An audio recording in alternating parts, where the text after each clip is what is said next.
o homem que enfrentou a morte inúmeras vezes e deu sua vida pelos índios. De 3 ginásios, mapeou e fundou as cidades de Cristalândia, no Tocantins. Por onde ele passava, ele fundava uma escola e evangelizava a comunidade. Zacarias Campelo tinha uma capacidade, rapaz, de penetrar nas massas como poucos, viu? Fundou a primeira igreja batista de Carolina, a primeira igreja batista de São Martim, a primeira igreja batista de Tocantinha e a igreja batista de Santa Cruz do Capibaribe. Ele foi convidado pelo próprio Billy Graham para ir aos Estados Unidos compartilhar seus ensinamentos. Getúlio Vargas fez questão de conhecer o homem que evangelizava os índios no remoto sertão goiano. Faleceu hoje em Niterói, dia 22 de maio de 1991. O missionário batista, Zacarias Campelo. Notado pelo trabalho de evangelismo com os índios no sertão goiano.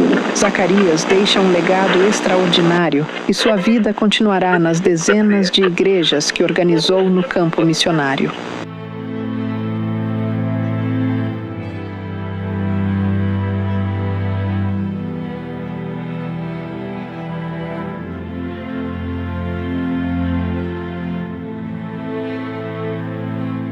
O que leva uma pessoa a abrir mão da vida na cidade para viver entre os povos indígenas?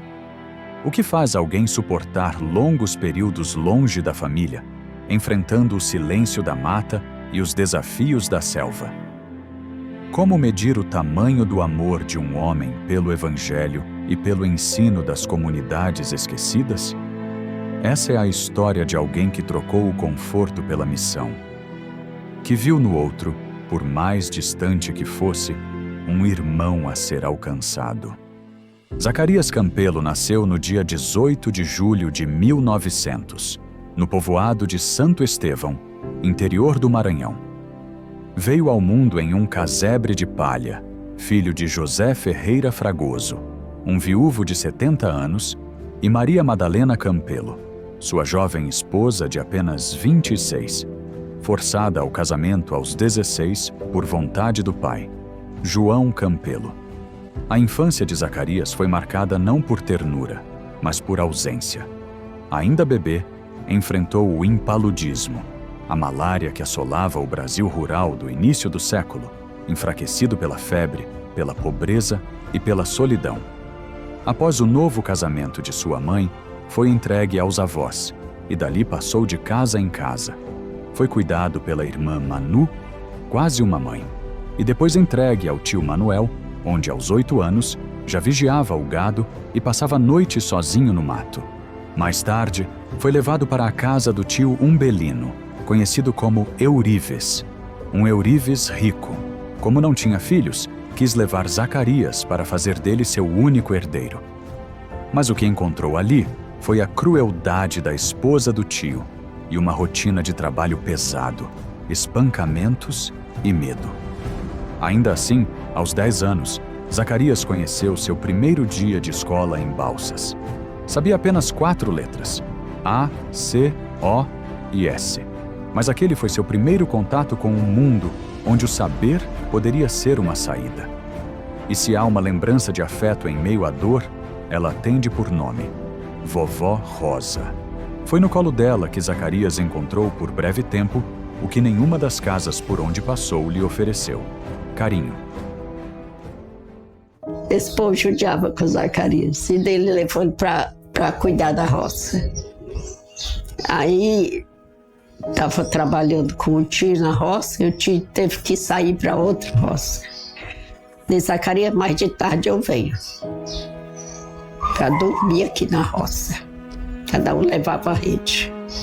E chegou de noite e o tio não apareceu.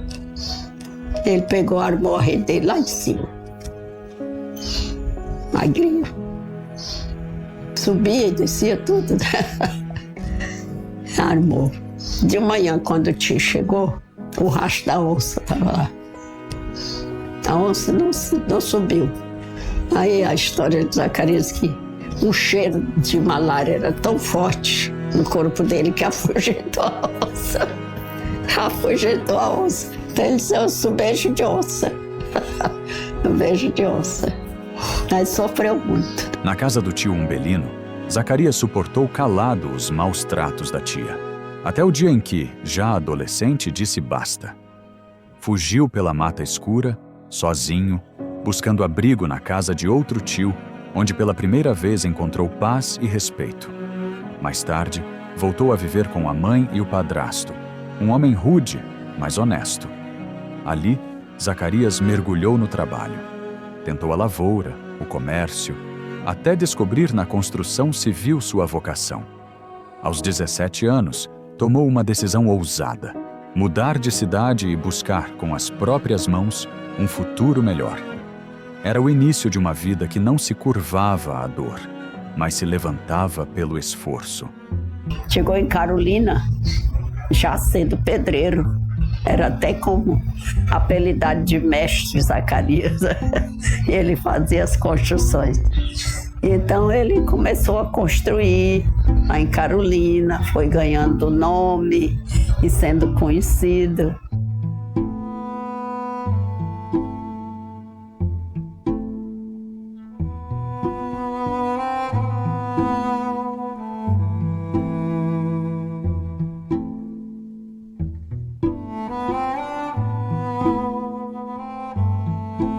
Zacarias foi criado no catolicismo. Sabia ler, e isso por si só já o tornava diferente entre os seus. Por isso dirigia rezas, ladainhas, mas da Bíblia, quase nada. Diziam que era perigoso, que o tal livro dos protestantes deixava as pessoas loucas, e havia quem jurasse ter visto isso acontecer. Mas Zacarias já sentia. Dentro dele, algo buscava mais. Rezava muito, até que compreendeu que podia falar com Deus em outras palavras. Palavras vindas do seu próprio coração, não repetições aprendidas, mas confissões íntimas, verdadeiras. Um dia, caminhando por uma rua empoeirada, achou um folheto jogado no chão. Curioso, leu. Contava a história da conversão de um jovem e trazia João 3,16. E abaixo, a letra de um hino. Eu venho como estou, eu venho como estou. Guardou aquele papel como se fosse um tesouro. Leu e releu tantas vezes que virou parte dele. Mais tarde, numa casa onde morou, encontrou uma Bíblia. E a vontade de ler era imensa. Mas o medo ainda falava alto. Ele ia lá na igreja católica para ler a Bíblia. O sacristão pegava a Bíblia do padre, combinava com ele, os dois escondidos liam a Bíblia. Aí ele foi tendo conhecimento da Bíblia, né?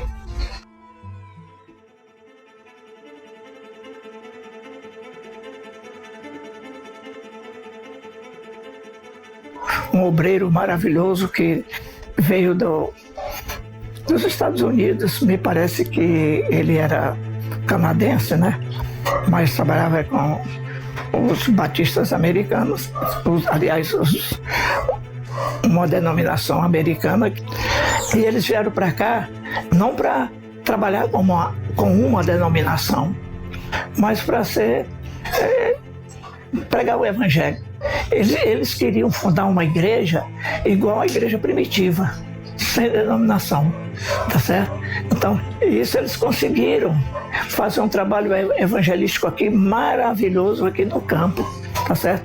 E com isso, o povo perguntava assim, mas que denominação é essa? Eles só diziam assim, nós somos cristãos. E aí ficou, o povo conheceu, terminou sendo igreja cristã, não teve jeito, tá certo? Mas aí tinha lá em Carolina a igreja cristã. E ele foi passar perto ali da igreja, o pastor convidou para ele entrar. Ele entrou uma vez, assistiu, a outra vez ele levou a mãe dele. E logo depois de batizada, a mãe dele morreu. Ele reuniu a família, os irmãos e a tia, e acompanhava. E leu a Bíblia, que foi o primeiro culto doméstico que ele fez, primeiro culto em família, né? Logo depois que a mãe morreu. Ele ficou sendo como que o orientador espiritual da família.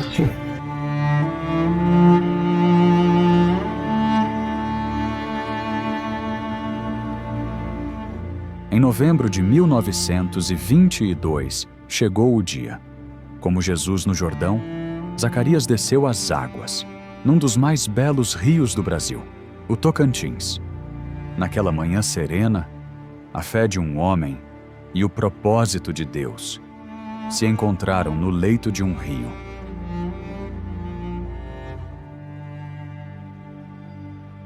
Ernesto Houghton, quem batizou Zacarias Campelo aí no rio Tocantins. O Ernesto era um missionário entre os índios, Guajajaras, e que ele conheceu e trouxe o evangelho para a vida de Zacarias Campelo, que prontamente aceitou esse desafio.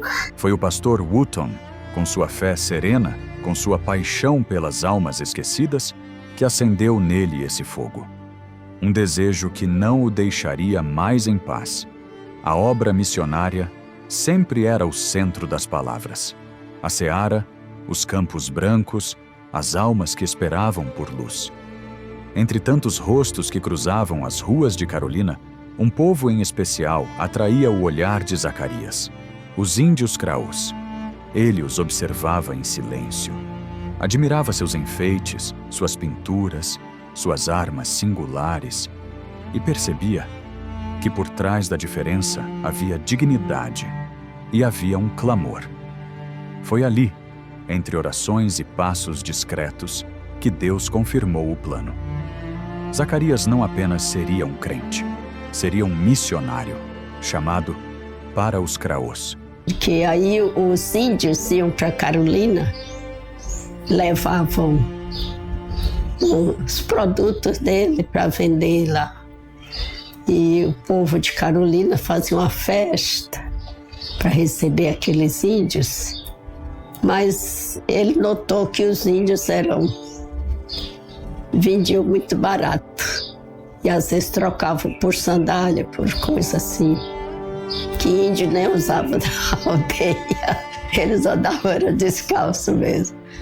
E ele viu aquilo e ficou triste, né? Chamou o chefe, o cacique, disse: olha, eu vou fazer uma viagem. Ele já era chamado, né? Vou fazer uma viagem, vou passar um tempo fora, quando eu voltar vou morar com vocês. É a promessa dele, ser missionário lá, trabalhar com os índios, que ele queria levar o evangelho para os índios. Essa foi a chamada dele. Zacarias compreendia que a vocação exigia preparo. Queria estudar. E sabia onde? No Colégio Batista do Norte, em Recife. Mas o caminho era difícil. A distância, os meios de transporte limitados e a falta de recursos tornavam o plano desafiador. Além disso, havia diferenças doutrinárias entre sua igreja local e o ensino do colégio. Mesmo assim, seguiu firme. Tinha clareza de propósito e convicção de que, com esforço e fé, encontraria um caminho. Consta nos anais essa dificuldade que ele teve. E ele foi ajudado por um amigo que estava enfermo, e eles foram então até Belém para nessa caminhada, um ajudando o outro, né? Que o amigo tinha uns recursos que o ajudou nessa ida até Belém. E a partir de então, Zacarias ele vai fazer aí uma saga para chegar em Recife, que não foi fácil, né? Foram 3 dias em alto mar, pelo litoral norte do Brasil, de Belém até São Luís do Maranhão. Ali, Zacarias precisou fazer uma pausa. Estava debilitado pela malária. Recuperou-se, trabalhando como pintor. Juntou o necessário para seguir até Recife. Levava consigo uma carta de recomendação. Foi ela que o apresentou ao missionário Johnson e depois ao diretor do Colégio Batista Americano. Foi aceito, com uma condição: trabalharia para pagar sua estadia. Para Zacarias, que conhecia o valor do esforço desde menino, isso nunca foi obstáculo. Era parte do caminho. Então, quando ele foi para o seminário, lá ele teve que se filiar a uma convenção, a uma igreja batista, filiada à Convenção Batista Brasileira, né? Zacarias Campelo parece-me que se filiou à Igreja Batista de Casa Amarela. Ele trabalhava e estudava e adoeceu. Pegou a tuberculose, que talvez já fosse uma herança da infância maltratada, né? E também não tinha tratamento na mocidade, só trabalho. E a médico era difícil naquele tempo, né? E aí lá em Recife, ele trabalhando, estudando, a tuberculose pegou e ele deixou de ir para aula uns dias. Que a esposa do reitor, lá do seminário, cuidou dele. Colocou no quarto, ficou cuidando dele e ele pôde terminar o curso.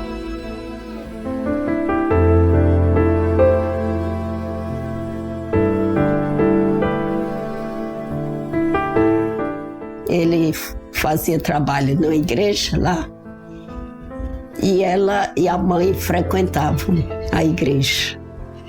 E quando ele estava falando sobre os índios, que ele vinha pelo amor que ele tinha os índios e que ele queria evangelizar os índios quando terminasse o seminário tudo, ela gostou e se apaixonou pela ideia também de vir.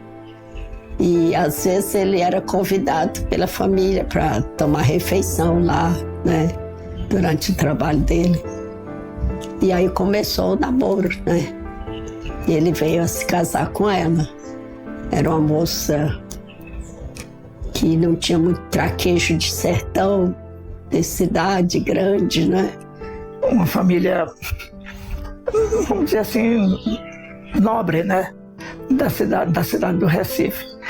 E casou com essa moça de princípios finos, né? Tá certo?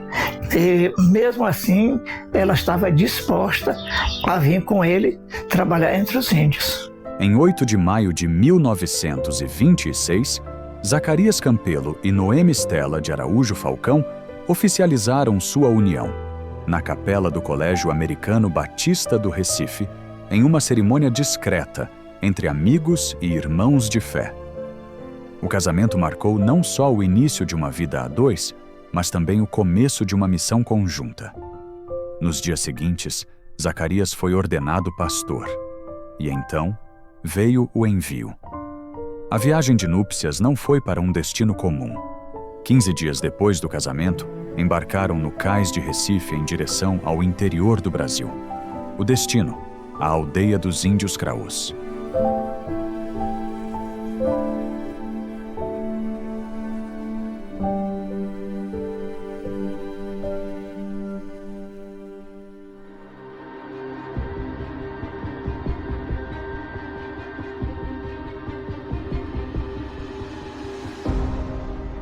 Nessa saga, eu chamo de saga, a vinda dele de lá para cá, porque ele veio, vamos dizer assim, aos poucos. Demorou muitos meses para chegar aqui, mas de lá para cá, Zacarias Campelo vinha pregando o evangelho, tá certo? A viagem começou no porto de Recife. A embarcação costeava o litoral nordestino, com paradas em Cabedelo, Natal, Fortaleza e Parnaíba. Em São Luís do Maranhão, os viajantes trocaram o mar pelo rio, passando por Pedreiras até alcançarem Barra do Corda.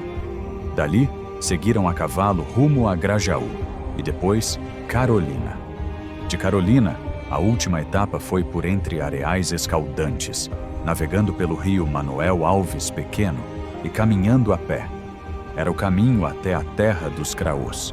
nessa viagem, que durou aí em torno de 120 dias, a gente fica imaginando uma jovem aceitou esse desafio de se casar com um missionário e fazer uma viagem para trabalhar numa aldeia, num lugar bem remoto mesmo dessa região do Brasil. Zacarias apaixonava-se cada vez mais por sua jovem esposa, encantado com sua coragem e espírito de renúncia.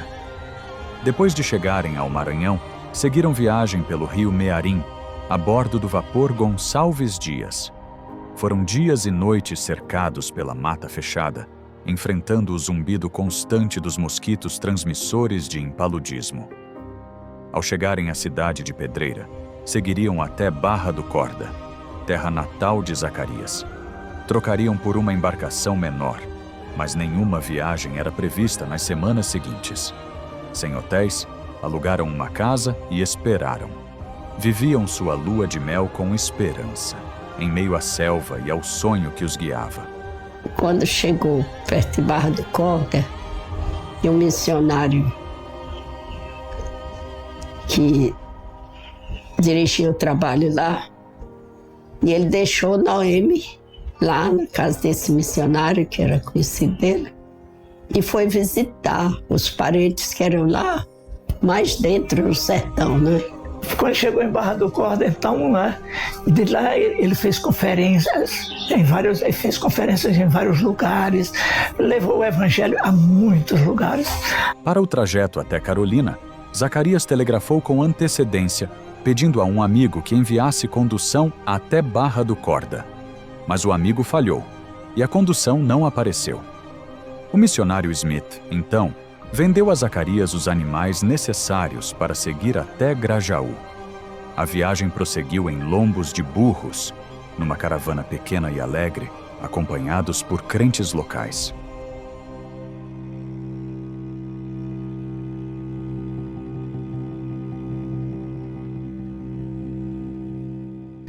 Naquele tempo a perseguição era muito grande, tanto por parte da população, mas como dos padres, né? Que, aliás, eram eles que estimularam a população a perseguir as igrejas evangélicas. No caso, naquele tempo, o que estava sendo implantado no campo eram as igrejas batistas, através da Junta de Missões Nacionais. Alguns missionários chegavam em alguns lugares, ele não podia enterrar as pessoas no mesmo cemitério, eles proibiam de alugar casa, proibiam de vender alimentos, o açougue, vender carne e tal, assim, era bem velado mesmo a perseguição. Grajaú, sede do bispado regional, reagiu com hostilidade. Houve resistência e ameaças de bombas durante a pregação. Mesmo assim, a permanência de Zacarias resultou na conversão de algumas pessoas. Restava atravessar estradas de areia e um pequeno deserto. Com o sol escaldante e o chão abrasador, partiram a cavalo rumo a Carolina, avançando de 18 a 24 quilômetros por dia. Os tombadores, naquele tempo a gente chamava de tombador, era só areia, né? Não tinha estrada de carro, não tinha nada, não dava nada de carro por aqui, viu? Nesse trajeto que eles fizeram, eles muitas vezes não tinham onde dormir mesmo. Eles dormiam em redes armadas em paus nas árvores, e isso a gente pode perceber o quanto perigo eles passaram de animais, de cobras, de onças, de animais que eram um verdadeiro perigo. Não é uma história fantasiosa, mas é uma história real. A gente sabe que era um período difícil de se conseguir dinheiro. E nesse trajeto é descrito que o dinheiro acabou, os recursos acabaram. Então eles tinham que regrar a comida, que é outro ponto muito difícil nisso.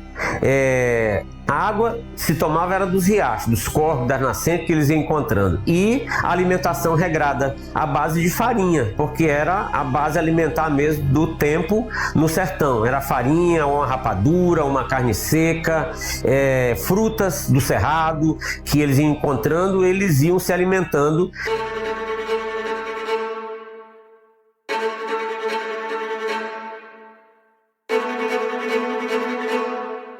Das trombas d'água que tinha nessa região aí, naquela época, tá certo?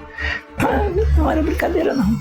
muitas dificuldades Zacarias enfrentou, e uma delas foi do seu animal que vinha trazendo a sua carga, descer na água, na correnteza, e Zacarias tenta salvar não só o animal, mas também a carga, e ele acaba se machucando, tem um ferimento na cabeça, e a gente fica imaginando, se não tinha muita coisa, imagina remédio para poder curar uma enfermidade, um ferimento no couro cabeludo, e os machucões que ele teve ali para sair dessa situação. A gente sabe que os tropeiros da época, as pessoas que andavam, eles enfrentavam nesses períodos chuvosos as enchentes assim que eram inevitáveis você enfrentar, e não tinha como parar, tinha que atravessar porque a viagem precisava seguir. Eu acho que ele tinha um complexo messiânico. O complexo messiânico, você sabe que é aquele do tudo ou nada. Ele jogava no tudo e sempre ganhava, graças a Deus. Por quê? Porque ele não fazia isso por conta própria, né? Antes ele consultava a Deus. E Deus é maravilhoso. Após se recuperar do acidente na tromba d'água, Zacarias seguiu viagem até chegar a Carolina. Tudo estava escuro e a cidade dormia. Cidade que ele considerava tão sua quanto a terra onde nasceu. Saíra dali pedreiro, e agora voltava pregador. Saíra com poucas letras, e voltava letrado. Saíra sozinho, e retornava com uma jovem esposa ao lado. Os crentes se entusiasmaram, mas logo souberam. O destino do casal era outro. Após alguns dias com familiares e amigos, seguiram rumo à missão entre os Craôs.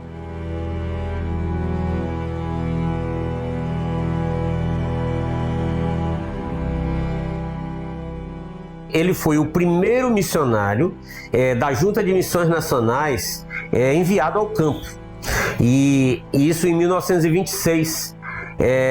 Ele vem para o campo porque, além do chamado, ele já tinha um conhecimento, e Zacarias falava a língua dos Craôs, porque os Craôs, eles vieram da nação Canela no Maranhão, então ele já tinha esse conhecimento, é o mesmo tronco linguístico, e o Zacarias tinha esse conhecimento. Ele começou a escolinha lá na Pedra Branca, que era uma aldeia.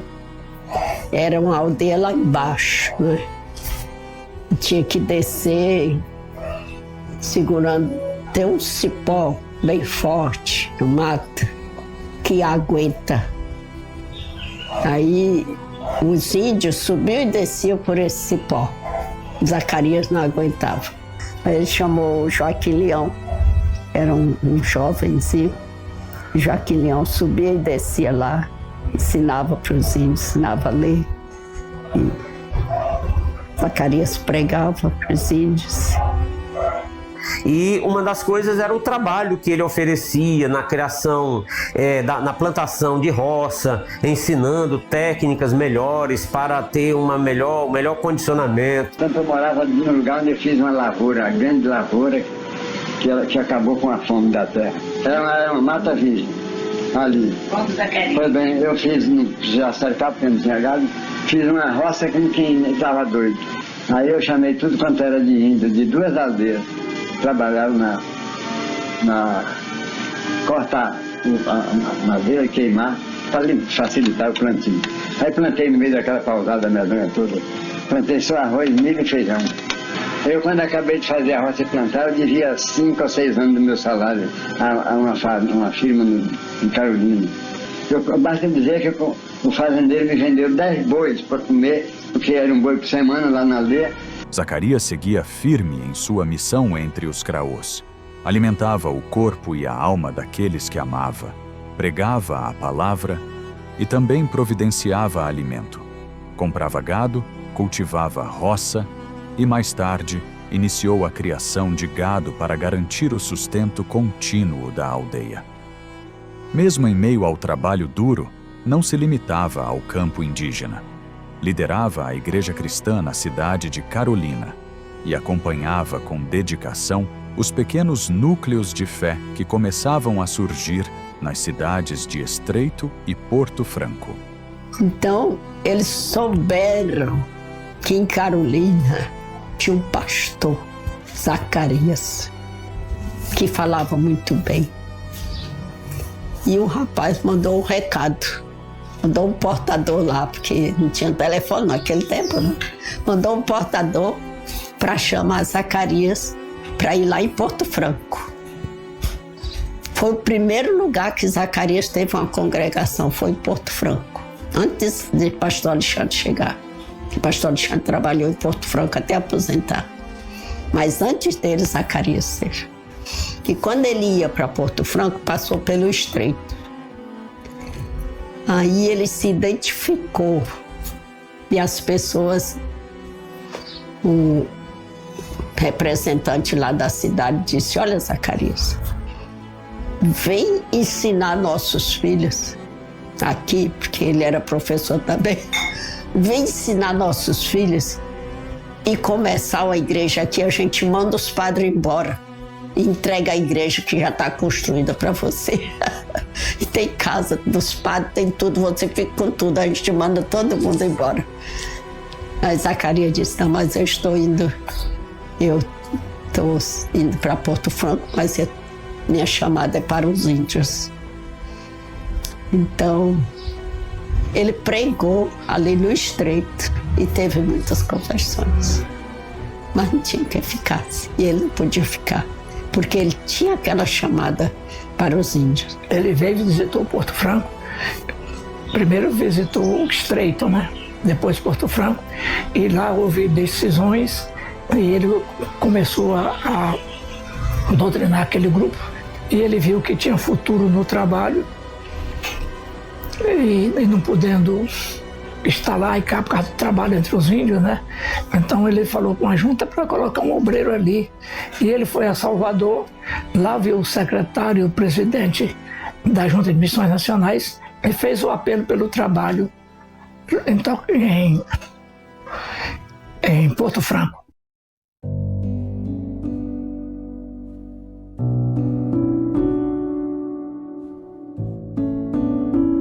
Ele não queria ficar com aquela igreja cristã, ele queria uma igreja batista, né? E foi aí que ele teve uma ideia.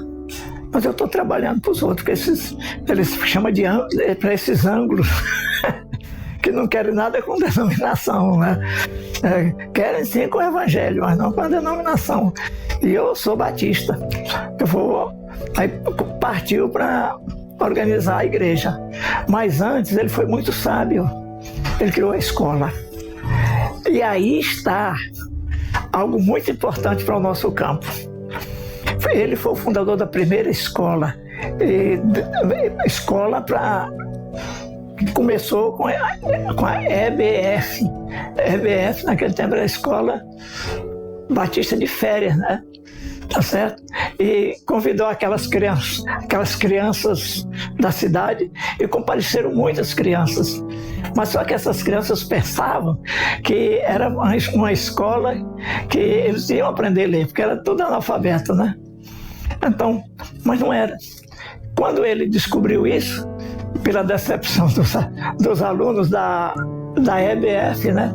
Ele resolveu criar realmente uma escola. E como? Ele queria uma professora. E a junta perguntou para ele como é que ia pagar essa professora, porque a junta não tinha muito dinheiro. Então ele diz: eu dou meu salário, dá meu salário. Porque onde eu trabalho, o povo nem veste, que era entre os índios. O povo não investe, nem tem calçados, nem nada, não se preocupa com isso. E a junta disse: nós não temos salário para o professor agora. Então ele falou com algumas pessoas conhecidas, né, dele, né, pessoa que tinha, vamos dizer assim, posses financeiras, né, e para criar uma escola. Então criaram um grupo para sustentar uma professora.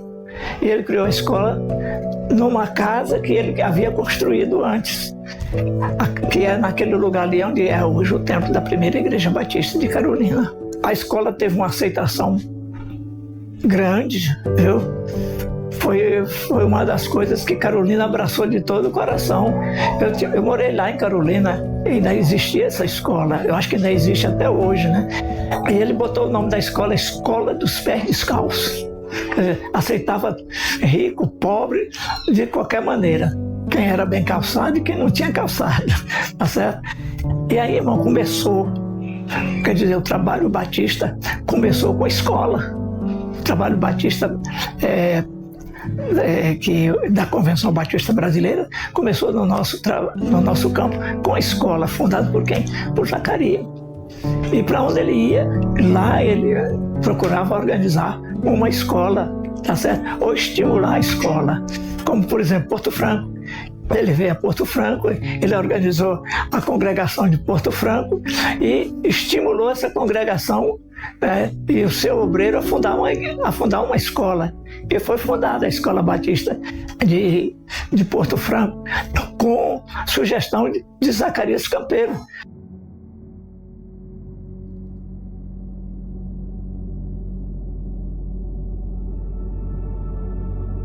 Enquanto a lavoura e a criação prosperavam, a saúde de Noemi enfraquecia. A vida sem conforto, a solidão com o filho pequeno, a saudade da família e a dureza do cotidiano indígena minavam suas forças, agora agravadas pelo impaludismo. Diante disso, Noemi tomou uma difícil decisão. Ou voltava para casa, ou não resistiria por muito tempo. Zacarias sentiu o peso da escolha, mas reconheceu que ela precisava partir.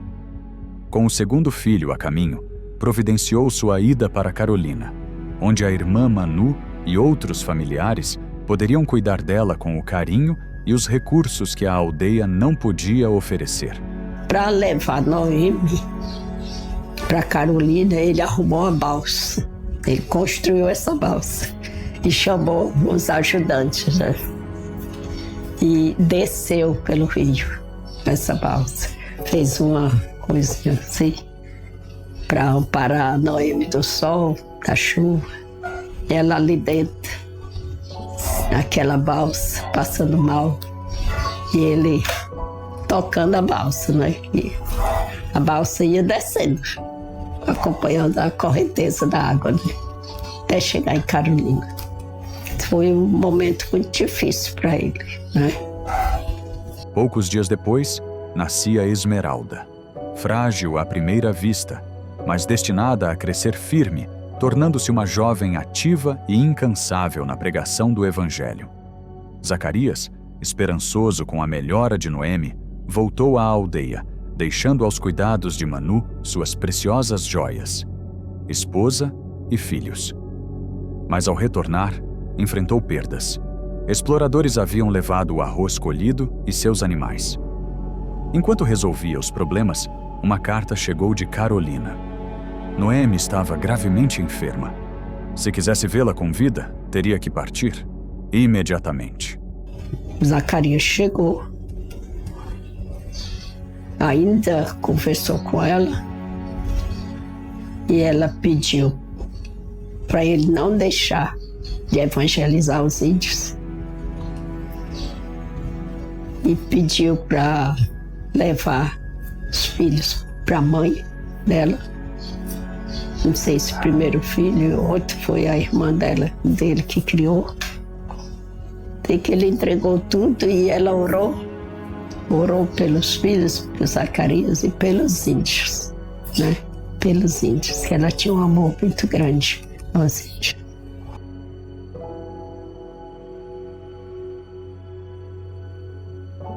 A morte de Noemi, então, se torna algo norteador para que as pessoas investam mais em missões. O interessante é que talvez a liderança em missões diga, não, agora Zacarias volta, vamos encerrar essa jornada. Mas não, aí é um despertamento missional no coração do povo batista.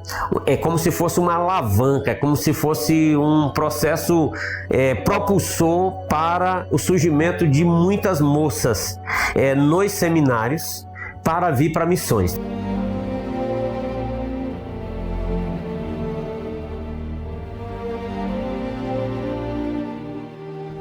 Zacarias Campelo aqui, ele foi aquele servo, vamos dizer assim, sofredor, tá?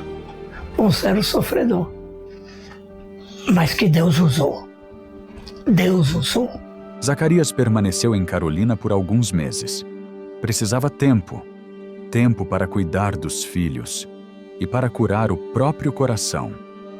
Passado algum tempo, Zacarias já se sentia pronto para voltar aos Craôs. Mas Deus sabia, a missão era grande demais para ser enfrentada sozinho. E então, providenciou alguém ao seu lado. Orfisa era uma secretária da igreja, né? E que ele casou com ela. Foi a pessoa que o acompanhou na aldeia e pôde ajudar a fazer muita coisa.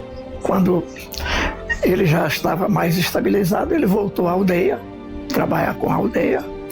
O que ele construiu lá já não achou mais nada, tá certo? Os índios tinham acabado com tudo. Com tudo. Mas ele não desanimou, não. Ele fez. E quando ele sempre tinha que estar em Carolina, que era a base dele, aí inclusive onde ele comprava os suprimentos para a sua estadia lá no meio dos índios, né? Ele ficava entre Porto Franco, Carolina, para dar assistência lá na escolinha também, Pés Descalços, e a aldeia. Era um tripé, trabalhava muito. Eu reconheço que foi um dos obreiros que realmente aplanou o campo para nós que chegamos depois, viu? Mas Zacarias foi o que abriu o caminho. Abriu mesmo, abrindo o caminho no mato, com um facão, derrubando árvore para poder passar, porque não tinha estrada. Foi que, vamos dizer, amansou os índios, né? Zacarias Campelo tinha uma capacidade, rapaz, de penetrar nas massas como poucos, viu? Ele era perseguido, tudo, mas sempre tinha gente do lado dele defendendo e apoiando. Zacarias nunca disse: eu estou com fome. Não tem esse relato. E ele sempre estava fazendo trabalho. Um obreiro destemido. E para aquele tempo, Zacarias foi a pessoa certa que Deus mandou. Com o passar do tempo, o trabalho de Zacarias Campelo ganhou força em Carolina, no sul do Maranhão. Sua dedicação aos povos indígenas e à missão evangelizadora despertou admiração. Logo, vieram convites de outras cidades. Assim, chegou a Pedro Afonso, no antigo norte de Goiás. Pedro Afonso, a primeira pessoa que evangelizou lá foi Zacarias. E ficaram mais de 100 convertidos. Mas não tinha quem cuidasse. Com o avanço do trabalho missionário iniciado por Zacarias, novas portas se abriam na região. A missão crescia, alcançando cada vez mais vilarejos, famílias e corações. Reconhecendo a necessidade de apoio, a Junta de Missões decidiu enviar o missionário Francisco Colares para somar forças ao campo. Colares chegou para Tocantins, ele ia me ajudar onde eu estivesse. Eu estava sozinho com Carolina e com a aldeia dos Craôs. E já tinha a congregação em Porto Franco, já tinha a congregação em Pedro Afonso. E tinha já para abrir outro trabalho lá em cima. Aí quando o Colares chegou, eu estava com tudo isso no programa, viu? Quando o Colares chegou, a igreja de Carolina estava precisando. Aí eu decidi o meu pastorado a ele e eu fiquei na aldeia. Mas passado algum tempo ele não se entendeu com a igreja e houve um desentendimento. Então eu vim amparar a igreja que estava assim, do lado, e chamei para eles ficarem em meu lugar na aldeia.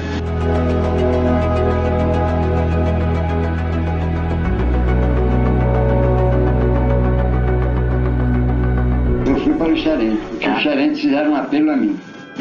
Eles vieram aqui ao Rio de Janeiro e falaram com o presidente Vargas. presidente manda ser opressor para ensinar nossos meninos, porque nossos filhos estão crescendo como filho de jumento. Fica grande, mas não sabe nada. Cresce só o corpo, a cabeça não cresce. Pois bem, aí o Getúlio disse, eu não tenho um tal de Zacarias, lá. Aí o caboclo fez um apelo a mim, para fundar o trabalho lá, e para lá eu aceitei o apelo do índio. Eu saí de lá, eu cheguei lá em 36 e saí de lá em 43. Levei a minha irmã comigo de companheira, sem salário, levei uma sobrinha, levei empregada, levei empregado para cuidar dos burros, comprei uma tropa de animal fiado para levar essa tropa todinha para ver. Era uma vilazinha com apenas 500 almas, mais ou menos, número certo, porque tinha 100 casas. O nome era Piabanha. Piabanha, né? Nome do ribeirãozinho que passa perto. Lá tinha um chefe político do lugarzinho, que lá era um distrito, né? O chefe político era um moço de Carolina, um cidadão de Carolina, que foi meu companheiro de mocidade. E ele tinha muita confiança em mim, porque me conheceu como construtor na cidade de Carolina desde 18 anos de idade.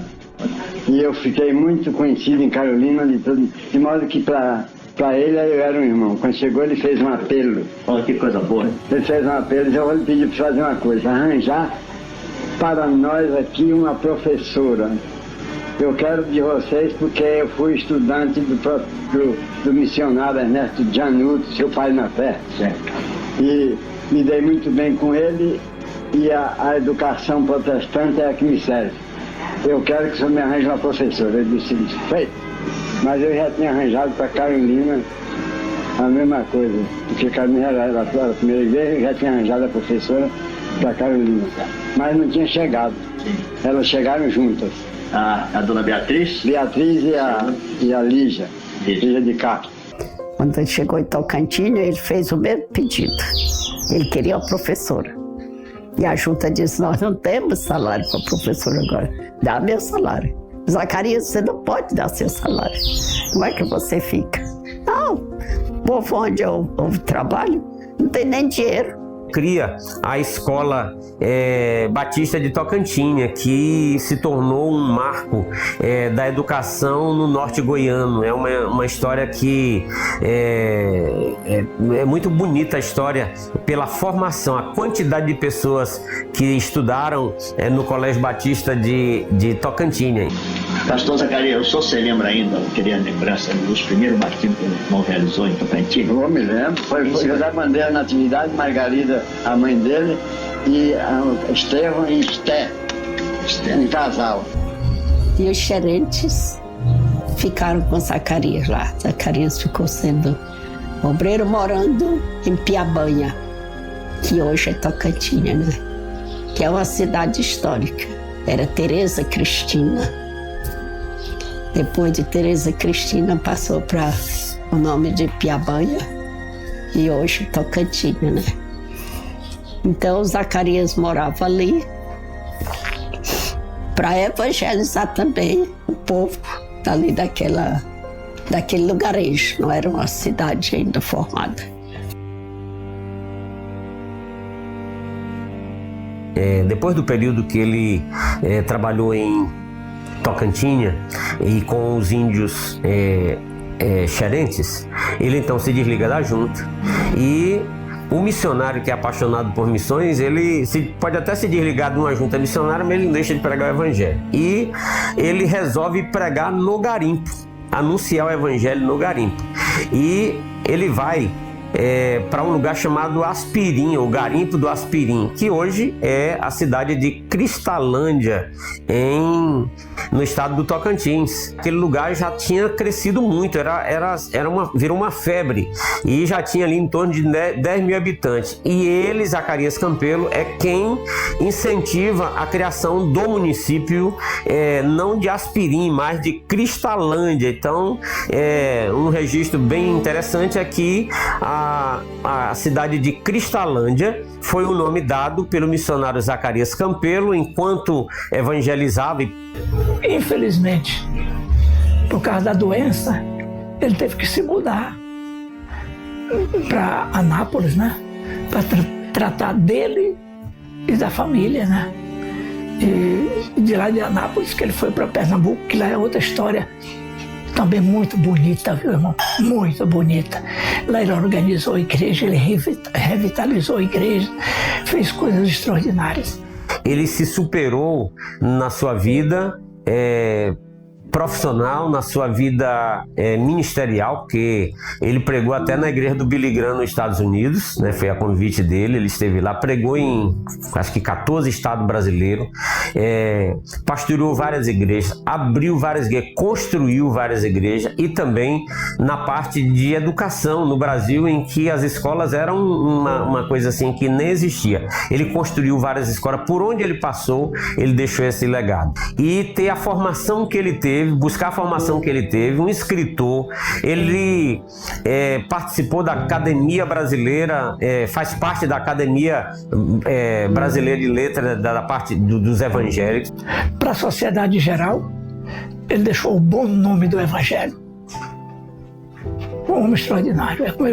Como eu já disse, ele tinha uma penetração magnífica na sociedade. Eu não sei como ele conseguia isso. Ele tinha um carisma, assim. E a sociedade de Carolina, até hoje, reverenciam a memória de Zacarias Campelo. Era alegre, ele era alegre, sempre entusiasmado, não tinha nada, sempre era entusiasmado. A gratidão, ter conhecido a história dele, ter conhecido ele. E eu conheci a segunda esposa, da Nora Fisa.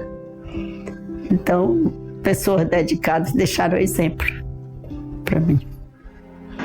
Onde eu finquei uma estaca, o diabo não conseguiu arrancar. Que as estacas reverdeceram, floresceram e deram frutos. E eu esperava ver o fruto dessa semeadura. Ainda hoje eu estou orando a Deus que o Senhor visita os lugares por onde o Senhor semeou e multiplica o número dos teus filhos salvos naquela região.